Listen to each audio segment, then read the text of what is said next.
Hello, I'm Paul Louis Metzger, the Director of the Institute for Cultural Engagement, New Wine, New Wineskins, and welcome to New Wine Tastings, where we seek to build relational bridges through Jesus in contemporary culture. And it's my privilege to interview today Hannah and Adam. Hannah Dewing is someone I've known for many years. She is a graduate of Multnomah University and Seminary Summit program. So she started in the college and then went into the seminary and graduated with her Master of Divinity this spring. And I was able to cheer her on from Zoom. And it's great to have had you in classes for many years, Hannah. So thank you for joining us. And also Adam Moore, and I'll share a little bit more about Adam in a minute.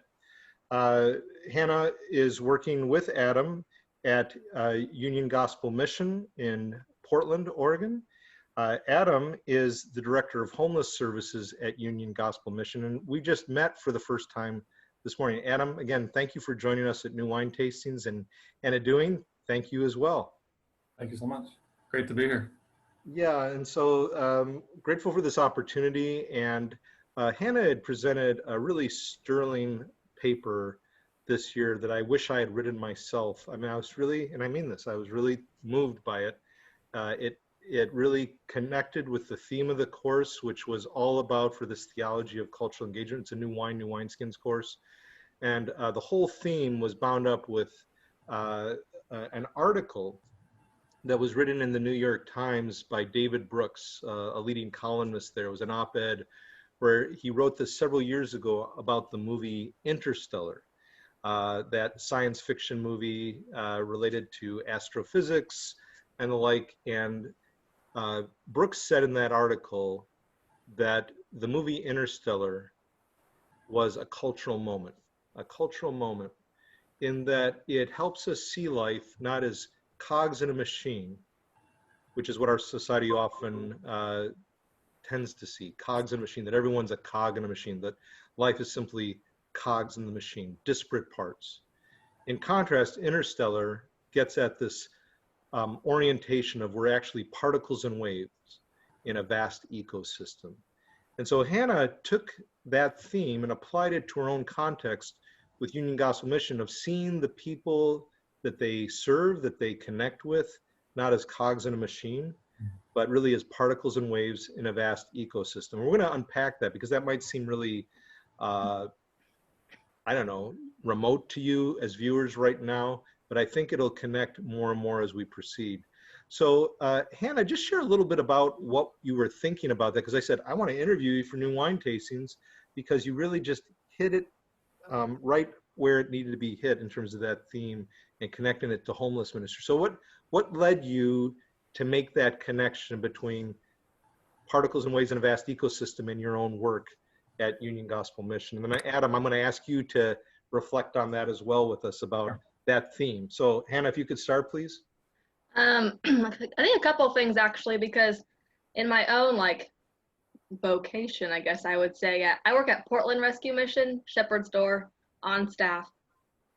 So that's kind of what inspired it, along with working with people on the streets as well, because I'm moving next door to where the women are in treatment. As part of my job is to move next door and live next to them. And so you're not at Union Gospel now. Well, I volunteer with Union Gospel Mission, but I get paid the big bucks to work for Portland Rescue Mission and do very similar things. They basically do the exact same work. It's just two different organizations with a little bit of nuance here and there. But what led me to write this paper is because that's where I find myself every day, and on my days off. Either I'm in the treatment community, doing my job, working with the women, being in community with them, or I'm on the streets in my volunteer position with Union Gospel Mission, serving people on the streets, getting to know people on the streets in hopes to connect them to long-term life change and a long-term goal of walking towards healthy living. And so that's kind of what inspired me, is because that's where I'm at and that's my life right now. And so what else to write about, Yeah, that's right. And thank you. And I hear some echo a bit in the background. I'm not sure what might be causing it. Could be in my own head. That's often where it's coming from, just the echo chamber there. But so again, Portland Rescue Mission and Union Gospel Mission, both doing some unique work, some overlapping work. Now, Adam, you're at Union Gospel Mission, and Hannah's volunteered there. And that theme of particles and waves in a vast ecosystem is really striking. And, you know, as it's applied to homeless ministry, you work to care, to connect, and coach people off the streets there at Union Gospel Mission, and then also work toward partnering with people in the downtown community. Could you share a little bit about that, and also how that might relate to this theme of particle and wave, and not seeing people, whether in business or politics or the people on the street, as cogs in a machine, but as particles and waves in a vast ecosystem in your work? Sure, absolutely, yeah. So, you know, our ministry is all about helping people, treating them with dignity, learning their names, hearing their stories, and Hannah is a part of that. And one of the things that Hannah's talking about is our mobile outreach. So not just downtown where we've been for 90 plus years, but throughout the city of Portland, where we're mobile, we're taking food and resources out to folks, and again, learning their names, hearing their stories, and treating them with dignity. A lot of folks that we serve are viewed sometimes as a problem. They're sometimes viewed as being in the way, ignored, mistreated. And so we have an opportunity to come alongside them and show them the love of Christ, show up on the off-ramps and out in forests and out in parks and side streets where many Portlanders don't go, and we're there to love and support them. And with COVID-19, one sees more and more tents across the city. We see in really strange spots, shall I say, you know, between roads connecting, people just plopping tents, no doubt just out of desperation. Maybe there's a sense of greater security and safety. And I think, you know, if many of us are honest with ourselves, we tend to think, what a bother, what a nuisance, what a problem we have on our hands. We see people who are in homeless situations perhaps as cogs in a machine. In other words, easily replaceable parts. And you don't see them in that way. You don't see them as people who are easily replaceable and have no sense of dignity. You see them, as you were saying, as people loved by God. And I'd like to get into that a bit more, Hannah and Adam. Hannah, you had talked in your paper about people's value comes from God. What difference is that idea that value doesn't come from social status, whether it's economic, whether it's fame game, whether it's some kind of political influence or what have you, but really their value, our value, everyone's value comes from God. What difference does that make in your work, whether it's with Union Gospel Mission or Portland Rescue Mission? I think when I am with the women at Shepherd's Door, or I'm out on mobile outreach with Union Gospel Mission and engaging with people, and it changes my mindset to see them, okay, they're people with stories and struggles, and they're made in God's image, and so therefore I'm going to treat them with respect and dignity and affirm that that's already inside of them. I don't need to give it to them, it's already there. And in my mind, I'm thinking, okay, circumstances change all the time. Anyone can become addicted or homeless. I mean, anyone could lose their job at any point. We've seen that so much these past couple of months. Like, so many of my friends who just graduated from either grad school or undergrad are like, I literally have no job. Like, what do I, and, you know, it's like anyone could just lose that, or anyone could at any point, you know, go down a road of addiction because of just internal struggle and shame and life circumstances. And I think, you know, all those things change so much, but what I go back to, and I think what we all agree upon is, okay, God does not change. He in himself has infinite value and dignity and worth, and he existed forever ago and forever and always, you know, and if he doesn't change and remain his image, then the value it's in us will not change either, because it's not dependent on our circumstances, because it's dependent on who God made us to be in his image. Like Adam and Eve in the garden, they didn't do anything yet. They didn't garden anything. They did not name anything yet. And then before that, God was like, okay, you're made in my image. Regardless of what you've done, or like what you're going to do, or what you haven't, or what you lose or what you win, like who you are is who I made you to be. So preach it, sister, preach it. And tell us about Shepherd's Door a bit, the work of Shepherd's Door. And then Adam, I'm going to ask you to share more about your work as well at Union Gospel Mission as we proceed. And then, but I'm also going to go further into what you just shared. But tell us a little bit about Shepherd's Door, please. Yeah, so Shepherd's Door is, I guess it would be called a homeless shelter. I don't really like that term, I guess, but Why is that you don't like that term? It just has this like stigma to it, I guess, that I feel like a lot of people don't like. I mean, whenever I hear that, I'm like, okay, it's just a place for people to kind of get back on their feet. But that's a whole different conversation. I don't like the term homeless people because it doesn't put their humanity first. It's a whole thing. That's a good point. That's why I wanted to understand what you were thinking. That's really important.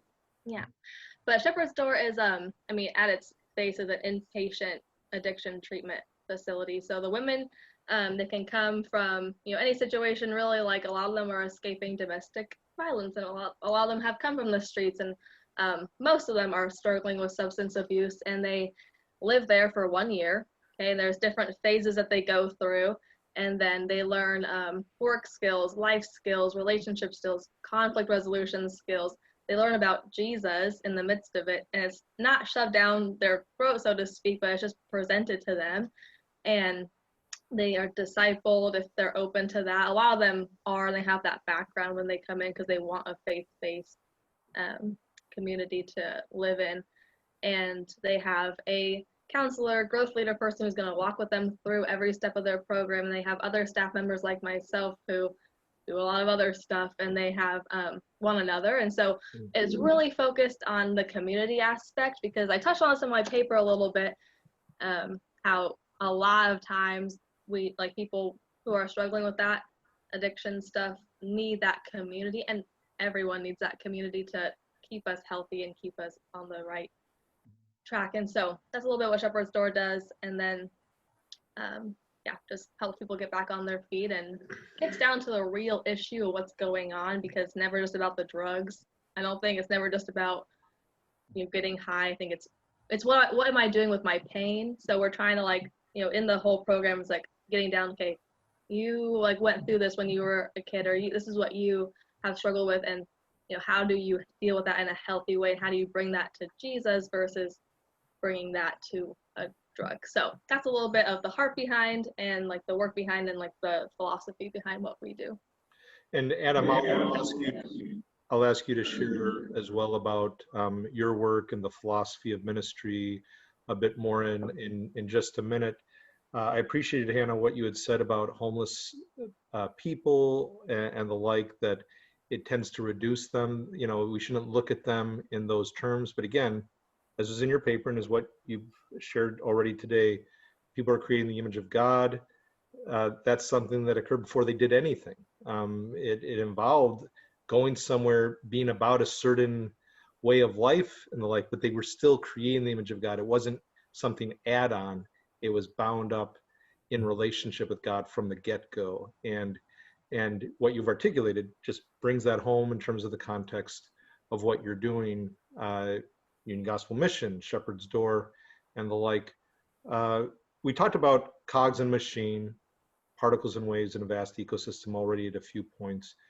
And just like people are not replaceable cogs that you just put into a machine, take one out, put one in, whether people are in homes or not in homes, people have inherent value, right?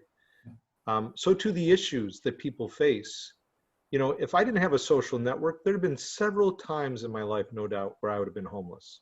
You had said that so many people are at risk.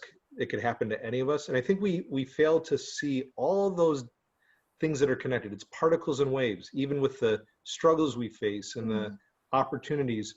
These are not isolated situations. Adam, would you agree with this point that it's not isolated? When we think, oh, you hear this, people are homeless because they're lazy. Right. And we just fail to see that's just a cog type thing. It's not a particle. There's so many complexities. Can you share about your work at Union Gospel Mission more in terms of the theology that causes you to engage this way, and then also, more holistically, and then also this issue about we need to see all the facets that lead to this challenge with homelessness for people creating the image of God. Sure. Yeah, absolutely. We've been around since 1927, serving It's amazing. people experiencing homelessness in the downtown area, and have branched out. We do addiction recovery for women and children out in Beaverton, and addiction recovery for men downtown. And then we have our mobile outreach, and then our services for people experiencing homelessness downtown. And yeah, I mean, at the heart of it is this calling to treat folks with dignity, to do what we can to help people understand that they are made in the image of God, that they have an opportunity to connect to abundant and eternal life. And when I think of folks that kind of see, like you said, some people see them as a nuisance, some people have different perspectives on it. And I think one of our champion volunteers has said that when people talk about the homeless problem in quote unquote in Portland, he always says, we don't have a homeless problem, we have a relationship problem. I love that. Can you unpack that more? Sure. Yeah. People that see it as a problem don't know their neighbors who experience homelessness, right? So if we really had a relationship with people who experience homelessness, I think Portland would be a different place. And Jeff Lilly, the former CEO of Seattle's Union Gospel Mission, one of our partners, said at one point that people don't become homeless because they run out of money. People become homeless because they run out of relationships. And that's so true for so many folks that run out of those meaningful, positive and healthy relationships. And I think that's the work that we're doing. That's the work that Portland Rescue Mission is doing at Shepherd's Door and the Harbor. So. And I often go off script, so you just have to forgive me. And whether you forgive me or not, I'm still going to go off script. But I loved what you had said before about it's also abundant life through Jesus Christ, right? And so, personal relationship with Jesus can often be just like a bumper sticker, but I know that's not what you are meaning by that at all. And just that idea that we don't have a homeless problem, we have a relational problem. People have run out of relationships. What is it about relationship with Jesus for you, Adam, and you, Hannah, that drives you every day? What is it about that? Because I think people love to hear personal story and what motivates you. What is it about that motivates you to move beyond seeing it as a homeless problem to a relational problem? Adam? Me first. Okay. Thanks. So I think for me, I think about Matthew 9 when Jesus looks at the crowds and had compassion on them. And in Matthew 25, where he calls us to serve the least of these, to give food to the hungry, drinks to the thirsty, to clothe people who need clothing. So that calling, in my own prayer and faith journey is those scriptures are what have influenced me and been instrumental in my calling to this work. Yeah, beautiful. Yeah, it's a great passage, Matthew 9. Jesus, seeing the crowds, had compassion. His bowels turned over with compassion. It hit him like in the gut. And just unlike the teachers of the law that seem to be callous toward people, and filled with compassion. The harvest is plentiful, but the laborers are few. That's a passage that often comes to my mind. Hannah, how about yourself? What drives you in terms of your quote unquote personal relationship with Jesus to connect with people relationally? We have a relational problem, not a homeless problem. Yeah, I think of in your first theology class, you talk about the theology of our affections a lot and how our affections drive us to do things. And someone was listening. I was listening in class. It was so many years ago, but I was paying attention. Amazing. And for myself, I'm like, I'm very like mushy gushy, like relational.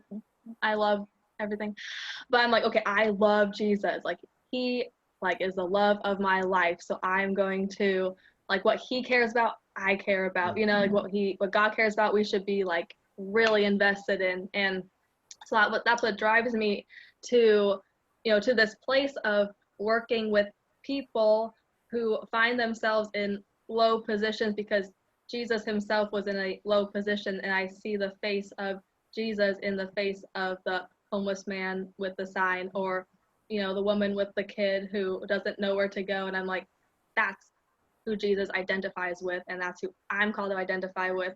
So I'm going to, you know, lay down what's comfortable for me, and I'm going to step into that space. And something that what really drives me is, those Bible verses as well, what Adam mentioned, what we're called to do. And then also in John, the Gospel of John, one of the first things he says about Jesus is the Word became flesh and dwelt among us. So I'm like, that's what I'm called to do. You know, if Jesus dwelt among us and what's broken, I'm then called to walk in his footsteps and live among people. And it reveals my own brokenness. And I think often people are so scared to engage with brokenness, whether it's addiction or homelessness or anything, because it reveals our own brokenness and we don't want to look at that. But I think what's so cool, because what I see so much at my place of work and on the streets is brokenness rears its head all the time, right? But I'm like, okay, I'm following Jesus. And so in those moments, well, there's a lot of brokenness, we also see like how people are so aware of God's love and God's grace. And it's almost like this, the more like you acknowledge all that brokenness and pain, it's like the more God's grace like meets you in those places. And so that's what drives me, is we love Jesus, right? He's like, that's who we're walking towards. That's what our life is about. And I think you guys would agree. And as he's captured our hearts, you know, the things and the causes that he's about also capture our hearts, and we care about it. Yeah, and you were saying too, there goes that voice in my head. I don't know if you hear it, but it's the echo chamber. So when you were talking about it reveals to us our own brokenness, and we don't want to see that, I think we'd often rather see ourselves as always the givers and not the receivers. If we're going to reach out, we might not think we have anything to learn in the context of someone experiencing homelessness. But I think often we can learn a lot about ourselves, and we can learn a lot from them, even that would blow us away in terms of how they might have a really vital relationship with Christ, or things that like, I don't have that. And that can be haunting to us. It's like, we should never see ourselves as always the givers and never the receivers, and operate from charity. And I know that came out in your paper. I mean, charity has, you know, when it first was coined, I think it meant something more positively, but charity is not the same as compassion, where you share life with people. Like, the Word became flesh. You mentioned that.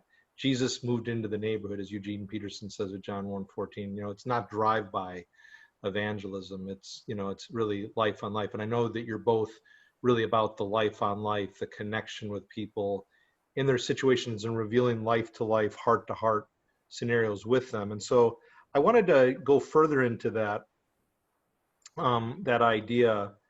You know, you had talked, Hannah, in your paper for the Theology of Cultural Engagement class, that there are certain things you seek to account for as you're engaging people. And, you know, just to highlight that, and you and Adam can unpack it, is asking people to share their stories. It's not just simply a case number, but hearing their stories, their struggles. And even though this kind of goes against the grain, actually sharing a bit of your stories and struggles with them.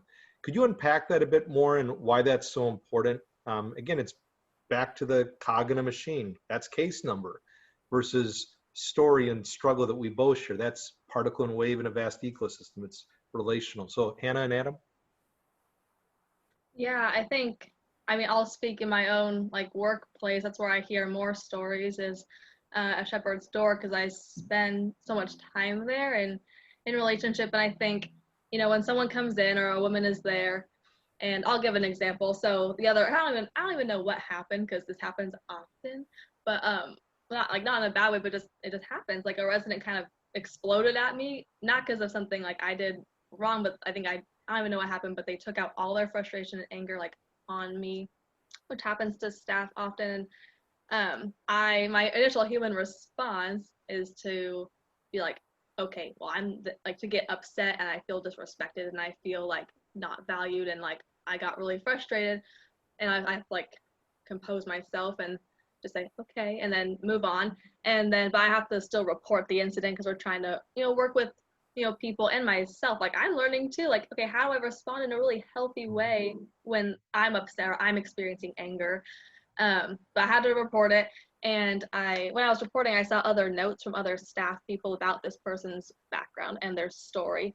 And when I understood more of their context, it changed my attitude and my heart in that moment from, well, they're not like relevant, like they don't have a context. But then when I saw more of their context that humanized them they were already human, but it changed my perspective and my own heart.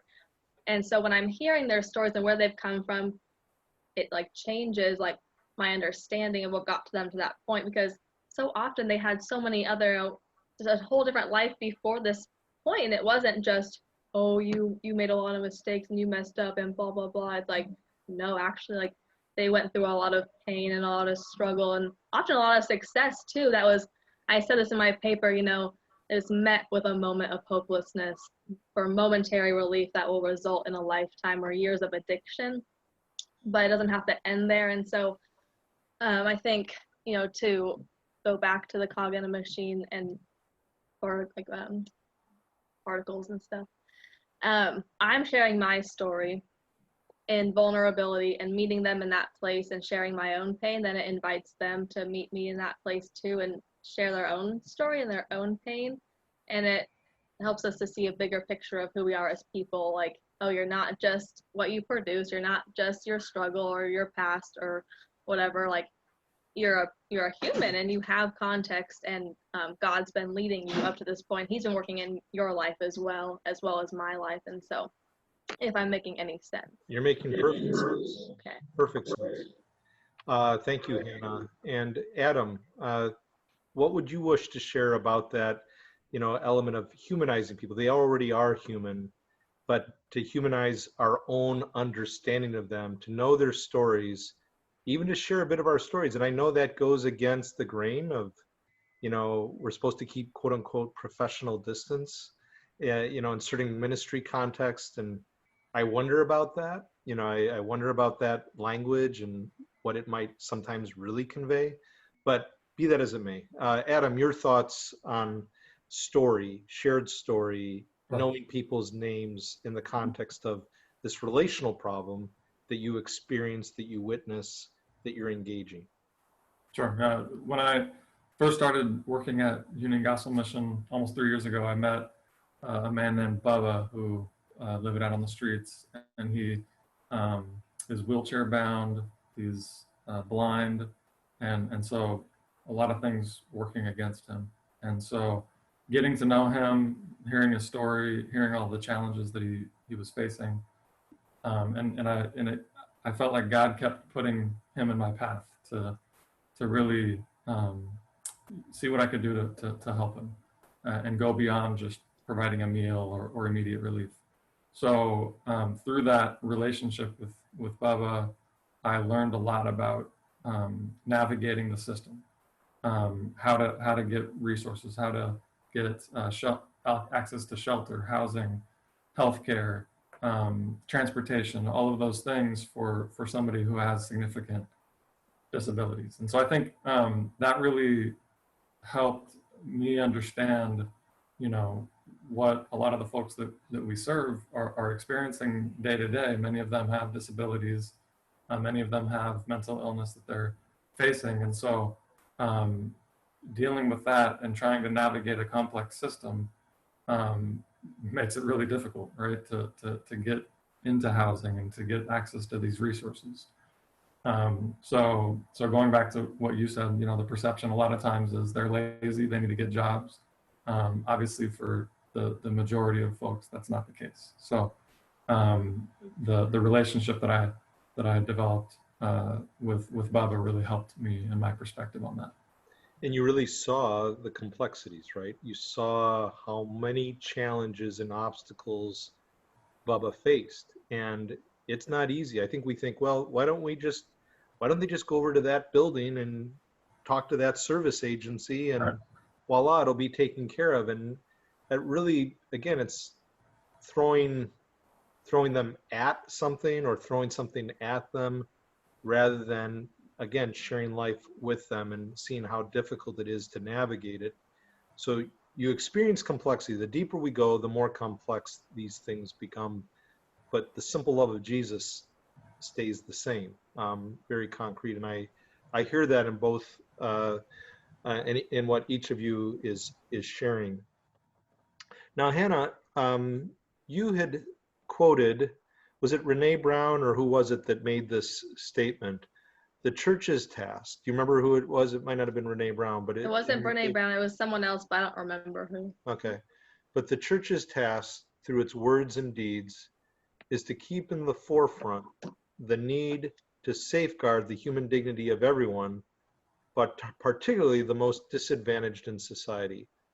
And I'll try and get this for the blog post that will accompany this video later, just to make sure I have the source for the quote. But the church's task, through its words and deeds, is to keep in the forefront the need to safeguard the human dignity of everyone, but particularly the most disadvantaged in society. It's a profound calling. I mean, you, no doubt, both of you are part of local churches. I know, Hannah, you've been a part of Beaverton Foursquare for years.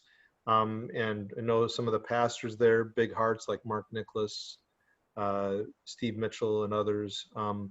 But that's a profound calling for the church, that quote, and I love it. Please unpack it for us, both Hannah and Adam, and how the church's calling bears on your own work now, whether it's at Union Gospel Mission, Adam, or at Shepherd's Door, Hannah, both now and in the future, in your respective callings. I think initially what comes to my mind is the Old Testament, the law. I'm not equating Israel to the church. I think they're two different things. It's a whole different conversation.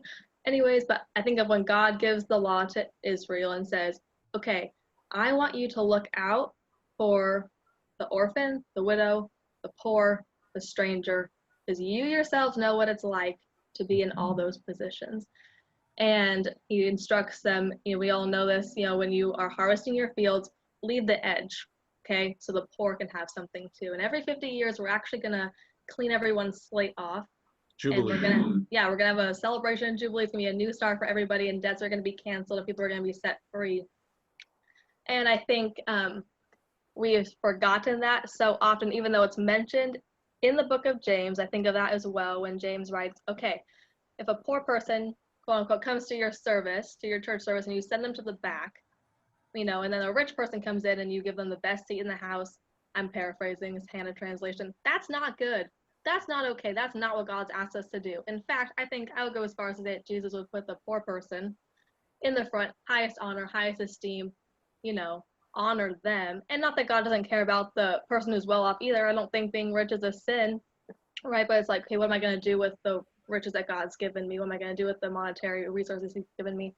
Anyways, and, we see throughout the whole New Testament, Jesus identifying with the poor, like he himself became poor. He left heaven and was born where animals live, and was the son of a carpenter and a teenage girl, right? And so we see this theme throughout scripture that God's heart is so about.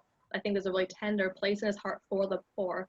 And as the church, we're called to follow Jesus to those places, and he invites us to come and see what he's doing.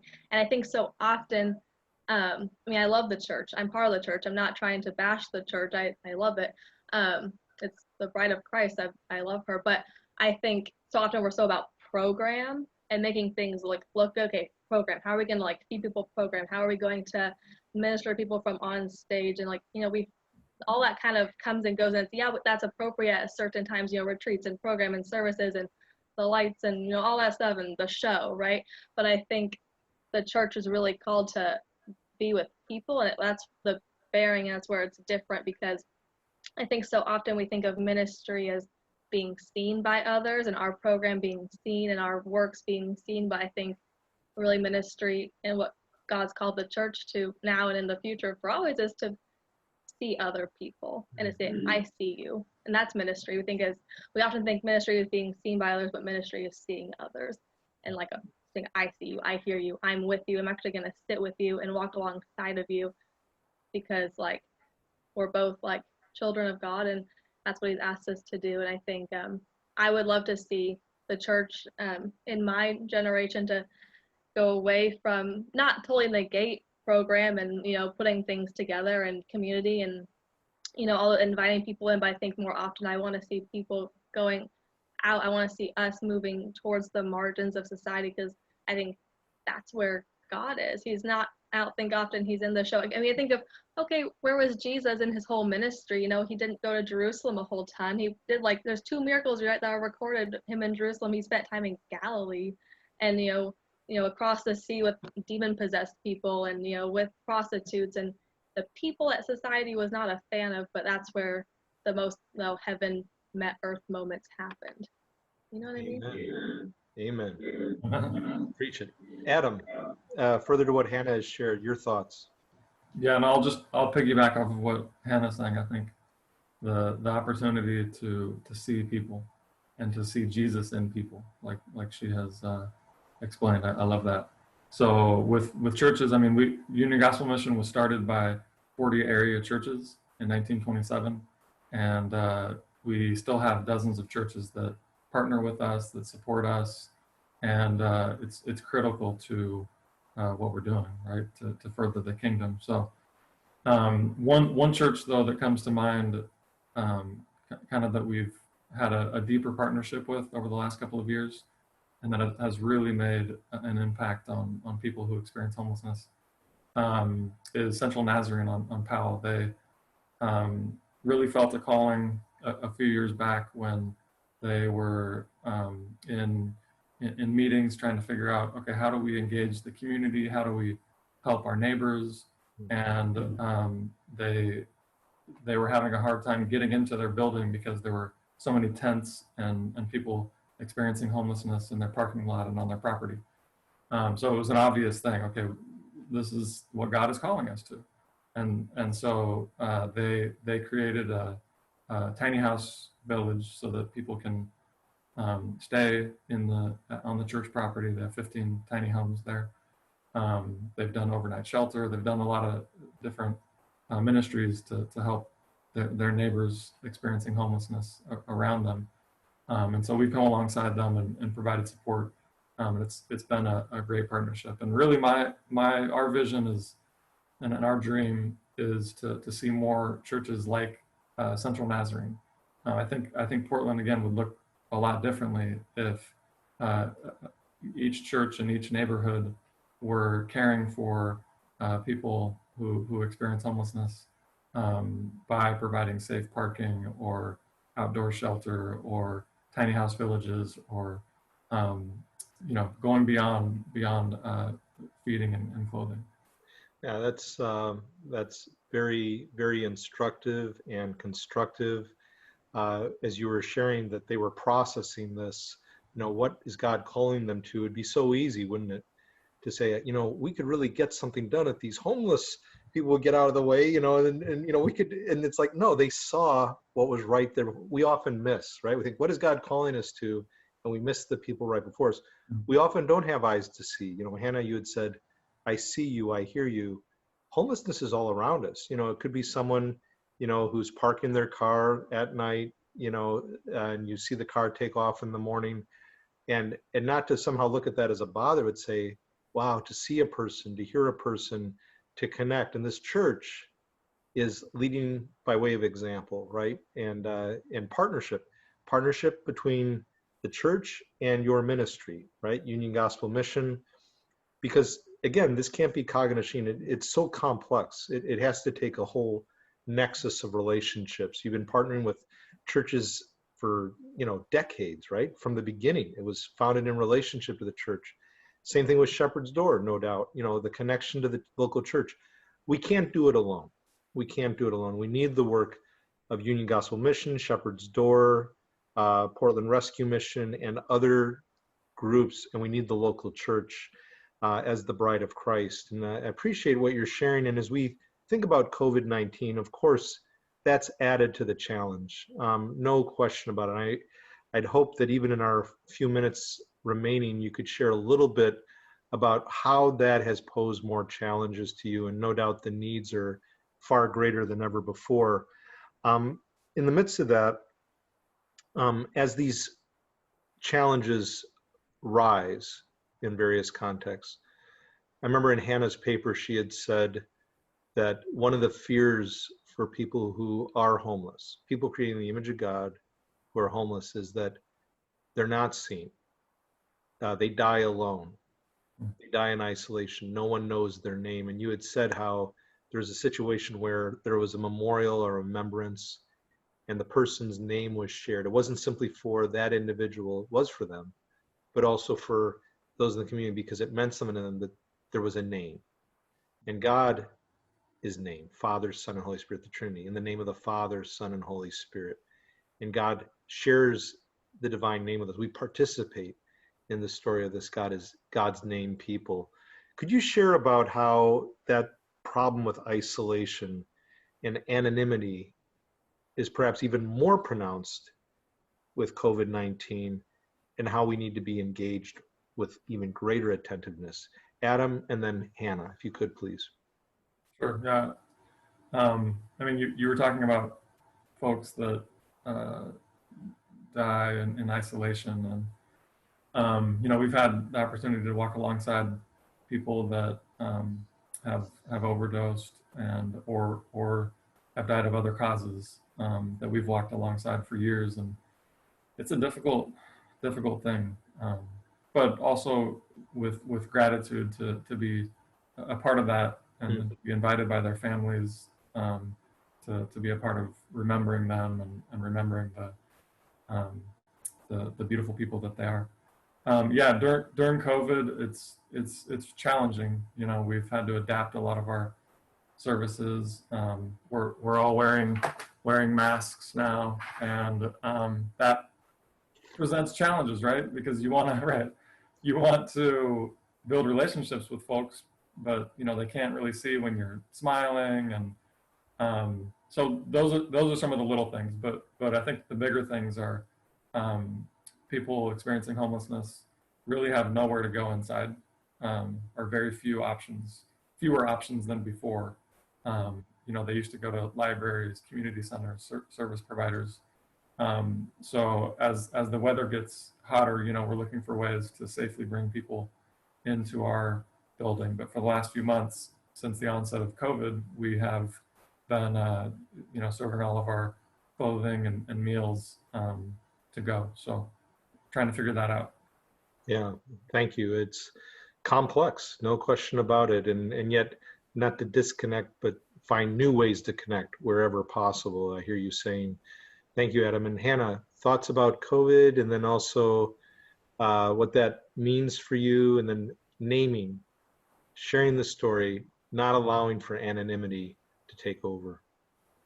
Yeah, I think one of the smallest aspects, and Adam touched on this, well, I didn't show my mask because I don't have one right now, but like it hides and for safety, you know, to some extent, but it hides your face. And I think there's so much relationship that happens when you look someone and you see your whole face. I think, you know, just even like making eye contact. People on the streets don't get eye contact a lot. You know, how often do we turn our eyes away from people holding a sign? Or like, you know, people are shooting up outside the mission. I saw that a couple of days ago. And how often do people just like, oh, I don't want to deal with that. I don't want to look at that. And then even with the added, you know, issue of people's masks, it just like, it makes you feel, and it puts out this perception of like, okay, we're all just silos and there can't be any contact. We can't reach out. We can't shake hands. We can't hug. We can't engage in that way. And I'm sure it's even more challenging, you know, for them, as Adam touched on, like they have nowhere to go really, you know, and it's scarier for them. You know, I think someone on the streets a couple weeks ago mentioned that to me, if I'm remembering correctly. I said, like, how are you guys doing with this? Like, oh, it's kind of scary that we have nowhere to go. And so, like, okay, how do I like connect? How do I have compassion and empathy? And I think that's one of the most healing things I think that can happen is when we share compassion and empathy with people on the streets, like when they're, afraid of dying alone. And, there's so much shame that's wrapped up in their situation from many things. And Brene Brown touches on in one of her, in her research, how, empathy is the antidote to shame, and how, like, if someone feels alone and isolated and they're, feeling the shame from dying alone or the shame from living on the streets, and then we have this opportunity then to, identify with them and not feel sorry, because that's like feeling sorry says, okay, you, but not me. Okay, you're that, but not me. So I'm so no, right? But it's like, okay, how do I feel with them and walk alongside them? And I think there's a lot of healing potential for both of us when we engage in that way. And so kind of the problem area and then maybe a potential solution as we walk towards, future life. Just as you touched on it, and as we come to a close, what would you recommend? And I'm sure it's a simplistic question. You may get it a lot, but I'm just going to risk anyway and ask it. But, let's say during COVID, someone comes up to you at Trader Joe's, or someone comes up to you in the parking lot somewhere, and they're not wearing a mask. There's more and more indication we should be wearing a mask. You're concerned about all your own relationships that you have to be mindful of in terms of, not spreading something, whether you're the spreader or someone else is the spreader, et cetera. You're concerned for the person on this, who's on the street too, hopefully. What would you recommend? Hannah, you said often people turn away. Not to turn away, not to look elsewhere, but to say hello, perhaps, to say, I just think a lot of times we get paralyzed. And I'm going to risk by asking, what would you recommend? Just a concrete example or two of what can be done in those situations, because we're often clueless. I'm often clueless. And then also to share, how can people know more about your work, how they can connect with Union Gospel Mission, how can they connect with Shepherd's Door? Adam, and then Hannah, please. Sure. Yeah. That's a tough one. I think I want people to know that there are things they can do at home as well as coming out and volunteering with us, and ways to engage with us and other organizations, right? So I think it is easier, or I guess more challenging, to feel like we can be engaged and be helpful because of the risks of COVID. But yeah, I would challenge people to be creative and to not get paralyzed, as you say. And for the folks that come up to us asking for help or asking for different things, again, seeing them as Jesus sees them, just like Hannah said, and as much as we can, and as much as we can keep distance and keep safe, but learning their names and hearing their stories, and even providing something small, a drink or some food or something like that, to help that connection.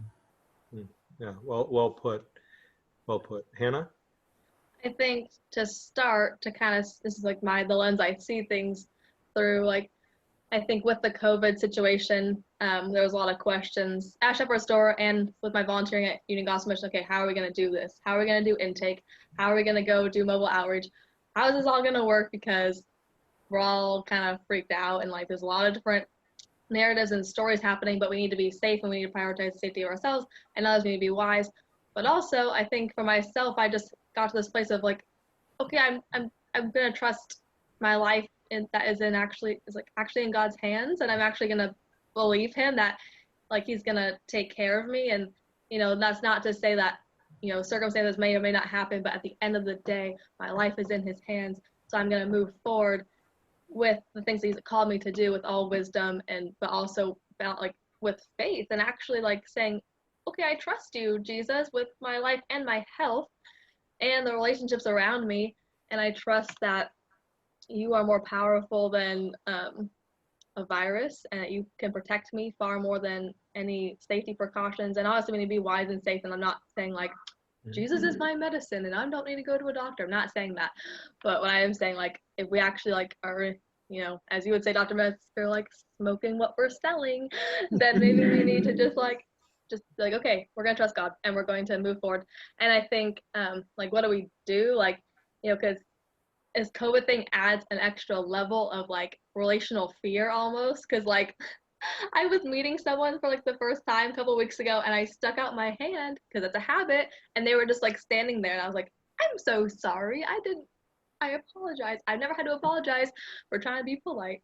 And it was just a weird, but then we got beyond that and got to connect, and we're laughing, and we both were like, oh, we would probably just hug anyways and it would be fine, and because we both like to just hug anyways and not shake hands. But you know, we got to that deeper level of connection that we maybe wouldn't have had if it wasn't the situation we were in. But yeah, I think just what I was saying, of continuing to reach out, continuing to make eye contact, which is so powerful, continuing just to, you know, ask questions and remember people's stories and their names. And, you know, that goes so far beyond. That can really, you know, reach across the gap, the divide of people, especially in our current situation, and, you know, being creative. And so, yeah. Yeah, thank you both so very much for making time for this episode of New Wine Tastings. And Adam Moore of Union Gospel Mission, and Hannah Dewing of Shepherd's Door. And, you know, what would be the contact or website information for your respective organizations that people could find out more about your work there and potential connections? Adam, and then Hannah? Sure, yeah. www.ugmportland, Union Gospel Mission Portland.org. So ugmportland.org. Thank you, Adam. Hannah? Our website would be portlandrescuemission.org. Yep. portlandrescuemission.org and Union Gospel Mission. Thank you both, Hannah and Adam. I really appreciate the time and the exhortation, the encouragement, the challenge to live in view of the triune God, to live in view of being created in the image of God, to not treat people as nameless, faceless cogs in a machine, but really as people dearly loved by God and invaluable and not understood based on social status and like, and that God cares for the orphan, widow, and alien in their distress. And I mean, what you were sharing today, it speaks to my soul. So thank you, Hannah. Thank you, Adam. Blessings to you. Blessings to our viewers and listeners. This is Paul Louis Metzger, Hannah Dewing, Adam Moore for New Wine Tastings here. Thank you for joining us. God bless you all. Goodbye.